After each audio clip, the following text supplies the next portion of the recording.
तो गाइस मैं हूं अंकित और आप देख रहे हैं रेसलिंग फैंस नेटवर्क। शुरू करते हैं गाइस अपनी बातों को हम लोग जिंदर महल, एईडब्ल्यू एंड टोनी खान से। एक बहुत ही मेजर कंट्रोवर्सी हुई है जिंदर महल की एईडब्ल्यू और टोनी खान के साथ में।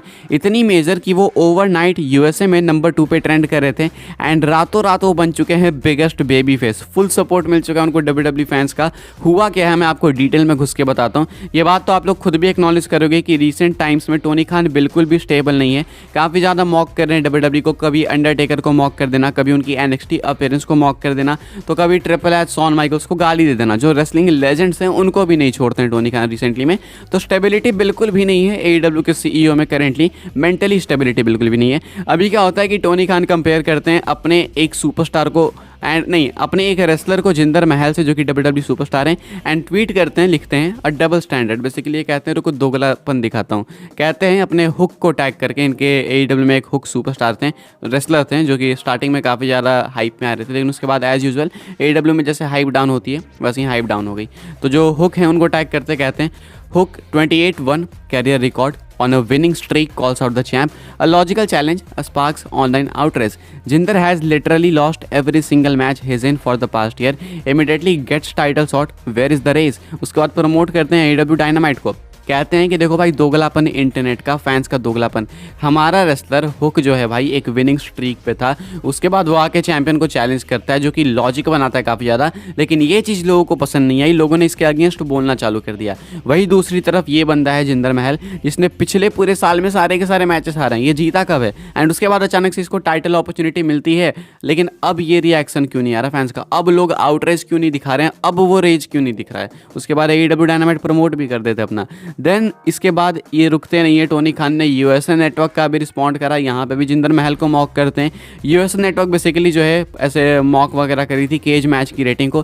केज मैच रेटिंग भी एईडब्ल्यू डोमिनेटेड रेटिंग से, जिस तरीके से रेसलिंग ऑब्जर्वर रेटिंग्स होती है उसी तरीके से टोनी खान कोट करते हैं यूएसए नेटवर्क को। कहते हैं a moral victory for USA is one win more than their world title challenger Jinder Mahal has in the past 364 days because it's been literally a full year since he won a match. You really put AEW in our place getting Jinder Mahal in a big match on your TV show, do it more often. यहाँ पे भी mock करते हैं कि भाई वो पिछले साल में जीता ही नहीं है यार। इसके बाद फिर से एक ट्वीट करते हैं, इस बार एरिक बिशॉफ को मॉक करते हुए। कहते हैं no Eric Bischoff, not true at all. Abaddon returned to AEW, plus then they won a 4-way match on TNT against other great wrestlers to earn a title shot, which is completely different than someone going a full year losing every match they are in, plus getting a title shot without a single win. तो ये कुछ कहना Tony Khan का। आप देखो इन्होंने जो पहले ट्वीट में कहा था कि भाई इन्हें बिल्कुल पसंद नहीं आया कि ये बिना किसी सेंस के जिंदर महल जो है जा रहे हैं अपॉर्चुनिटी के लिए, वो मुझे समझ नहीं आया कि भाई आखिर आप हो कौन? AEW के सीईओ हो, अपनी कंपनी पे ध्यान दो। फर्क क्यों पड़ता है आपको कि डब्ल्यूडब्ल्यू के अंदर किसको अपॉर्चुनिटी मिल रही है किसको नहीं? सबसे पहला क्वेश्चन है कि आप डब्ल्यूडब्ल्यू देख क्यों रहे हो? अगर आप जिंदर महल जैसे सुपरस्टार को, मैं नहीं कह रहा कि जिंदर महल खराब सुपरस्टार है, देखो कि जिंदर महल कितनी लाइमलाइट में रहते हैं। वो मेन इवेंट वगैरह में रेसल करते हैं, जो वो डब्ल्यूडब्ल्यू का सेकेंडरी ब्रांड भी नहीं है, थर्ड ब्रांड भी नहीं है, मेन इवेंट ब्रांड भी नहीं मानते लोग। वहाँ पे जिंदर महल पिछले साल भर रेसल कर रहे थे एंड उसको एनालाइज कर रहा था कौन? तो एईडब्ल्यू का सीईओ टोनी खान। अब भाई इसके अलावा बोलने की कोई नीड ही नहीं है, लेकिन हाँ यहाँ पे चीज़ें रुकती नहीं है। इसके ऊपर रिस्पॉन्स आता है खुद मॉडर्न डे महाराजा जिंदर महल का।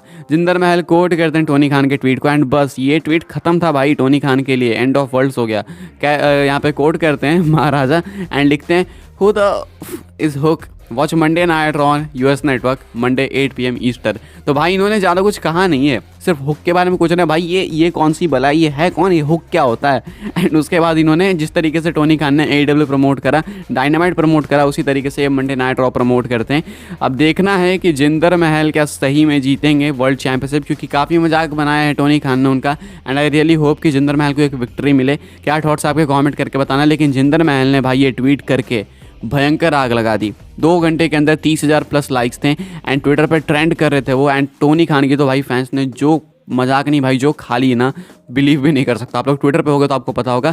तो ये है पूरी कंट्रोवर्सी। ये बहुत लंबी अपडेट हो गई, लेकिन ये बतानी बहुत ही जरूरी थी मुझे लगा, क्योंकि जिंदर महल भाई अपने इंडिया के हैं भाई, ये कैसे बोल सकता है। बाकी हाँ, जिंदर महल को लेके एक और अपडेट है, वो मैं आपको बताता हूँ। अपडेट है भाई ये जिंदर महल के आने वाले अपकमिंग टाइटल मैच को लेके। अभी तो टोनी खान ने बहुत मॉक कर दिया कि भाई ये बंदा जीतता ही नहीं है, पिछले साल भर ही जीता ही नहीं था, लेकिन क्या वो डायरेक्ट अब वर्ल्ड चैंपियनशिप जीत जाएंगे? मैं ये इसलिए नहीं कह रहा क्योंकि टोनी खान ऐसा कह रहे हैं, टोनी खान मॉक कर रहे हैं, बल्कि बूजर की तरफ से जो है ना एक ट्वीट आया था निकल के सामने। अब वैसे तो देखने में लगा कि भाई बूजर मजाक कर रहा है, BW मजाक कर रहा है, लेकिन नो वन नोज कि ये रियल भी हो सकता है। तो मुझे लगा एक बार शेयर कर देते हैं ताकि बैक ऑफ द माइंड आप इस चीज़ को रख सको। ट्वीट करते हैं बूजर, Jinder Vince due to punk, Priest cashes in, Priest wins, Rollins fumes, next Raw rematch, wins it from Priest because Drew thinks Priest ruined his moment. There you go, full circle, let's have fun। तो यहाँ पे बूजर का ये कहना था। इसके बाद ये एक और ट्वीट करते हैं रेसलिंग ट्विटर को इंडिकेट करते हुए कि भाई रेसलिंग ट्विटर में अगले वीक मंडे नाइट रॉ में आग लग सकती है। अब इनके ट्वीट का कहना था कि आने वाले मंडे नाइट रॉ के एपिसोड में जिंदर महल टाइटल जीत जाएंगे CM पंक की वजह से। उसके बाद डायमंड प्रिस्ट का कैसिन होगा, डायमंड प्रिस्ट का मनी इन द बैंक भी फाइनली सक्सेसफुल होगा कैसिन, एंड उसके बाद वो टाइटल जीत जाएंगे। सेथ रॉलिंस को इससे बहुत गुस्सा आएगा। अगले वीक मंडे नाइट रॉ के लिए रीमैच अनाउंस होगा डायमंड प्रिस्ट और सेथ रॉलिंस के बीच में। उस मैच को जीत जाएंगे सेथ रॉलिंस क्योंकि ड्रू मैकिंटायर आगे कॉस्ट करेंगे डायमंड प्रिस्ट को, बिकॉज ड्रू मैकिंटायर को भी एक तरीके से कॉस्ट करा था डायमंड प्रिस्ट ने मंडे नाइट रॉ के अंदर। तो ये कुछ होगा एंड इस तरीके से एक फुल सर्कल मोमेंट क्रिएट होगा, रॉलिंस के पास वापस चली जाएगी टाइटल। यानी कि एक वीक के मंडे नाइट रॉ के लिए ये सारे चेंजेस हो सकते हैं एंड अगर ये होगा तो रेसलिंग कम्युनिटी रेसलिंग ट्विटर में आग लग जाएगी। ये कुछ क्लेम करना है बूजर का। तो ये इन्होंने हो सकता है कि भाई मजाक में भी लिखा हो, मैं इन पे थोपना नहीं चाहता हूँ कि ये स्पॉइलर है या फिर कुछ भी, ये हो सकता है इन्होंने फन वे में लिखा हो, लेकिन ये चीज़ जो इंटरनेट पे राउंड्स बना दी थी तो मुझे लगा आपको दिखाते हैं क्या थॉट्स। अगर ये होगा तो क्या रिएक्शन रहेगा कमेंट करके बताना आप लोग जरूर से। आगे बढ़ते हैं, बात करते हैं अगली स्टोरी के बारे में जो कि मंडे नाइट रॉ की व्यूअरशिप को लेकर। अभी ज़्यादा मैं अपडेट को लंबा लूंगा नहीं क्योंकि वो जिंदर महल वाली पहली अपडेट बहुत लंबी चली गई। क्या है अपडेट मैं आपको बता दूं, मंडे नाइट रॉ की व्यूअरशिप है, व्यूअरशिप निकल के सामने आई है 1.464 मिलियंस।